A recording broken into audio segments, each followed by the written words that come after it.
पर्वत पर एकांत में बैठे हुए माता पार्वती ने भगवान शिव से एक सरल लेकिन गहरा सवाल पूछा। उन्होंने शिव जी के गले में पड़ी मुंडमाला की ओर इशारा करते हुए कहा, हे प्राणनाथ, आप देवों के देव महादेव हैं, आप अमर हैं, लेकिन मेरे मन में एक सवाल बार बार आता है, आप अपने गले में ये मुंड क्यों पहनते हैं? ये किसके हैं और इनका क्या महत्व है? भगवान शिव ने मुस्कुराते हुए कहा, हे देवी, ये सवाल आज तक किसी ने नहीं पूछा, लेकिन जब तुमने पूछा है तो सुनो। ये मुंड किसी और के नहीं बल्कि तुम्हारे ही पिछले जन्मों के हैं। तुमने जितनी बार अलग अलग रूपों में जन्म लिया और फिर शरीर छोड़ा, मैंने तुम्हारी याद में उन सिरों को अपनी माला में जोड़ लिया। ये सुनकर माता पार्वती हैरान रह गई। उनके मन में एक और गहरा सवाल उठा। प्रभु, उन्होंने कहा, ऐसा क्यों है कि मैं बार बार जन्म लेती हूँ और मृत्यु हो जाती है? हर बार मुझे जन्म का कष्ट सहना पड़ता है और फिर मृत्यु का दुख झेलना पड़ता है, जबकि आप हमेशा से हैं और हमेशा रहेंगे। ऐसा कौन सा ज्ञान है, कौन सा रहस्य है जिससे आप अमर हैं और मैं नश्वर? माता पार्वती ने जिद पकड़ ली कि उन्हें भी वह अमर ज्ञान चाहिए जिससे वे जन्म और मृत्यु के चक्र से मुक्त हो सकें। भगवान शिव जानते थे कि यह ज्ञान बहुत गुप्त है और हर किसी को नहीं दिया जा सकता, लेकिन अपनी अर्धांगिनी के प्रेम और जिज्ञासा के आगे उन्हें मानना पड़ा। उन्होंने माता पार्वती को अमर कथा सुनाने का वचन दे दिया। जब भगवान शिव ने अमर कथा सुनाने का निर्णय लिया तो सबसे बड़ी समस्या एक सही जगह ढूंढने की थी। ये कथा मोक्ष और अमृता से जुड़ी थी और शर्त थी कि इसे शिव और पार्वती के अलावा कोई तीसरा न सुने।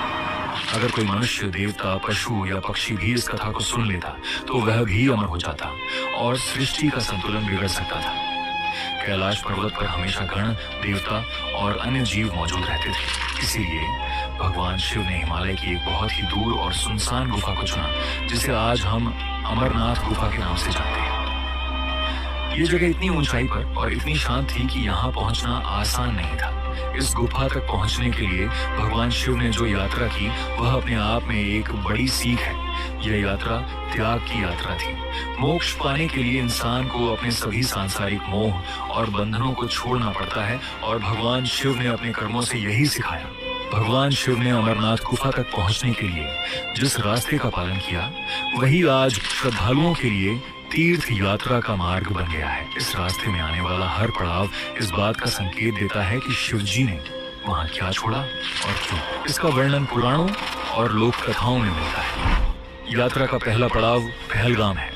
पहलगाम का पुराना नाम बेलगाम माना जाता है।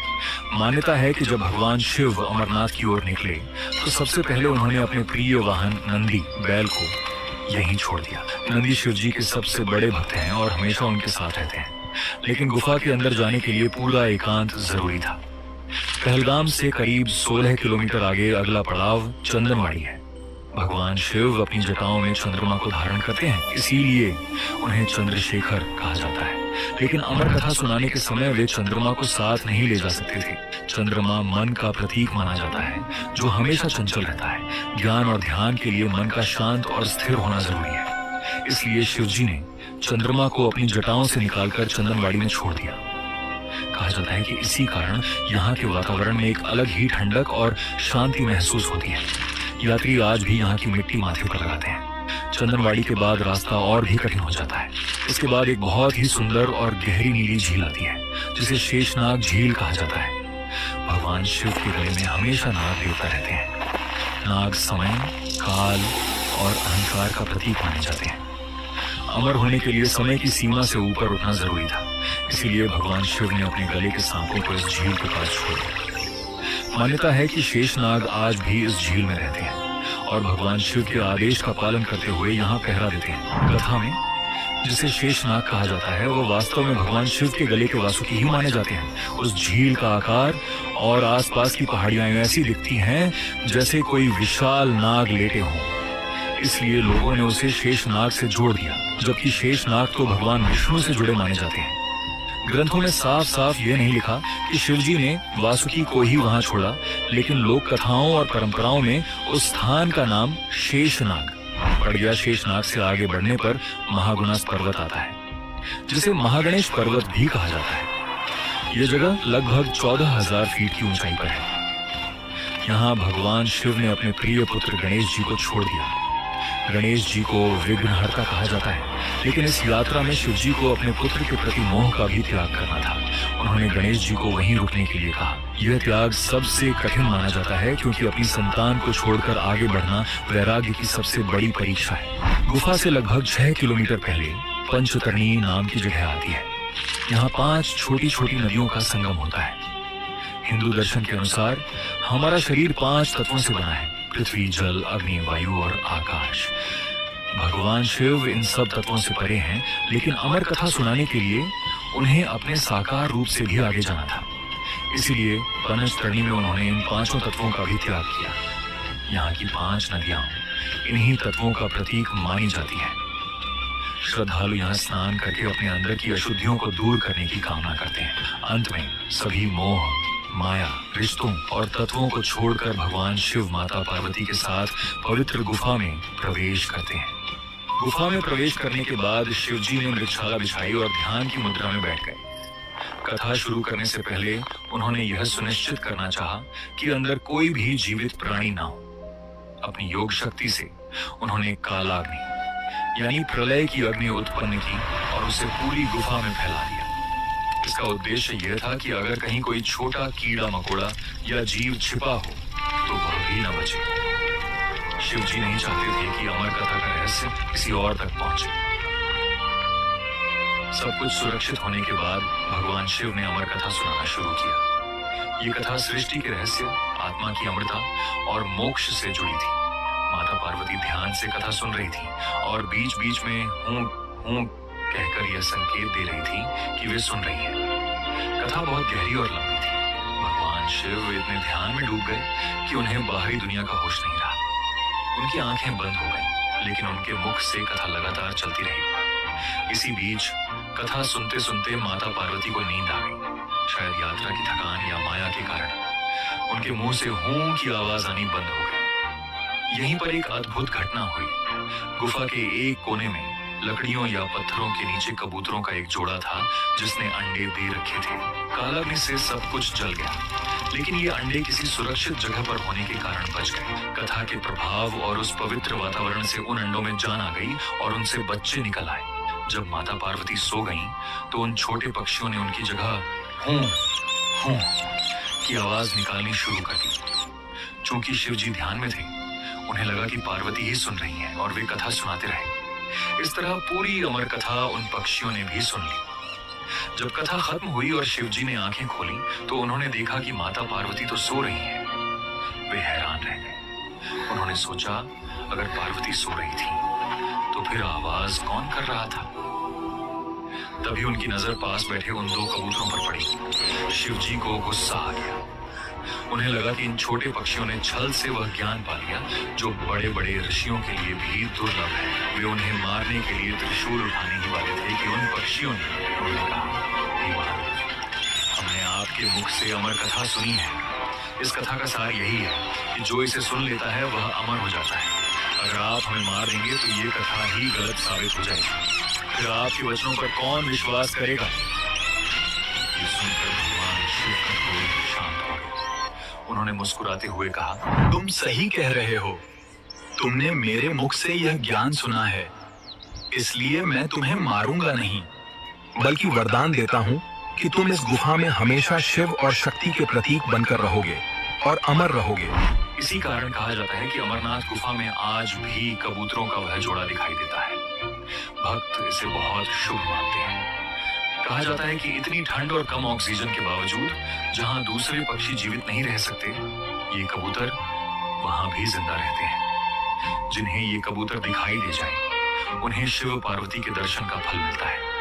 अमरनाथ गुफा में बनने वाला बर्फ का शिवलिंग सिर्फ आस्था का केंद्र ही नहीं, बल्कि विज्ञान के लिए भी एक दिलचस्प विषय है। अक्सर लोग पूछते हैं कि वहाँ बर्फ का शिवलिंग कैसे बनता है, तो इसका जवाब धार्मिक और वैज्ञानिक दोनों तरीकों से समझा जा सकता है। सनातन धर्म में मूर्तियों के 2 प्रकार माने जाते हैं, एक जो इंसानों द्वारा बनाई जाती है और दूसरी जो अपने आप प्रकट होती हैं, जिन्हें स्वयंभू कहा जाता है।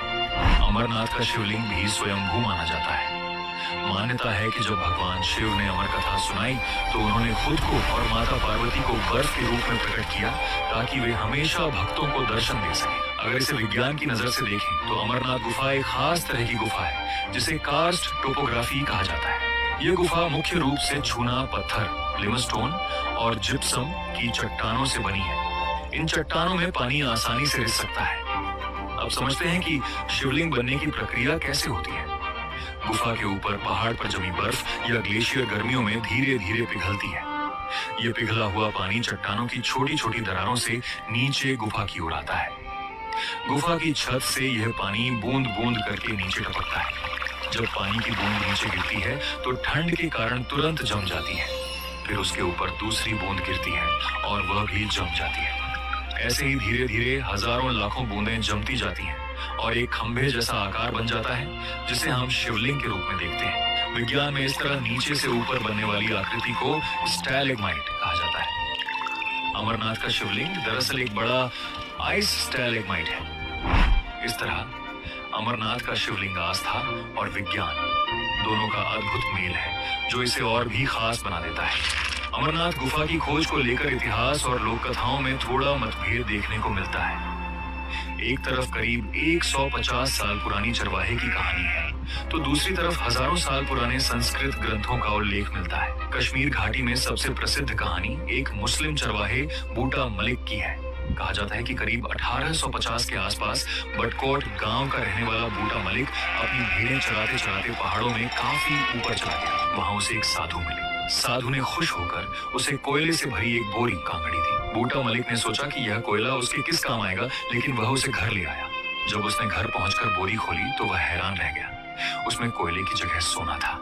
वह तुरंत साधु को धन्यवाद देने और बोरी लौटाने के लिए वापस उसी जगह गया, लेकिन वहां साधु नहीं थे बल्कि एक गुफा थी जिसमें बर्फ का शिवलिंग चमक रहा था। उसने यह बात गांव वालों को बताई। माना जाता है कि इसी घटना के बाद अमरनाथ यात्रा आधुनिक समय में फिर से शुरू हुई। कई सालों तक चढ़ावे का एक हिस्सा मलिक परिवार को भी दिया जाता रहा, जो हिंदू मुस्लिम एकता की एक सुंदर मिसाल मानी जाती है।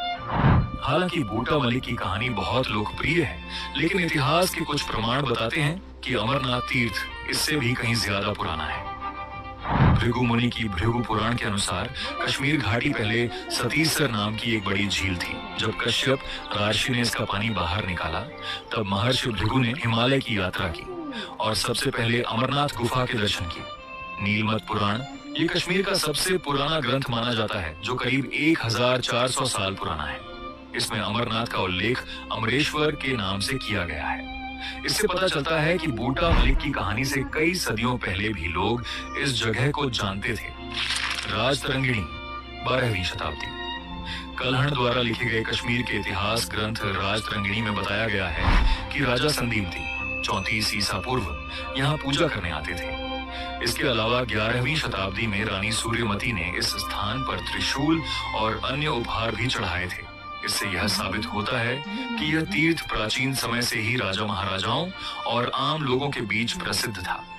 विदेशी यात्रियों के वर्णन फ्रांकोइस बर्नियर, जो 1663 में औरंगजेब के साथ कश्मीर आया था, उसने भी एक ऐसी गुफा का जिक्र किया है जो अमरनाथ गुफा से मिलती जुलती लगती है। भगवान शिव की वह अमर कथा जो उन्होंने एकांत में माता पार्वती को सुनाई थी, आज भी हिमालय की हवाओं में गूंजती हुई महसूस होती है।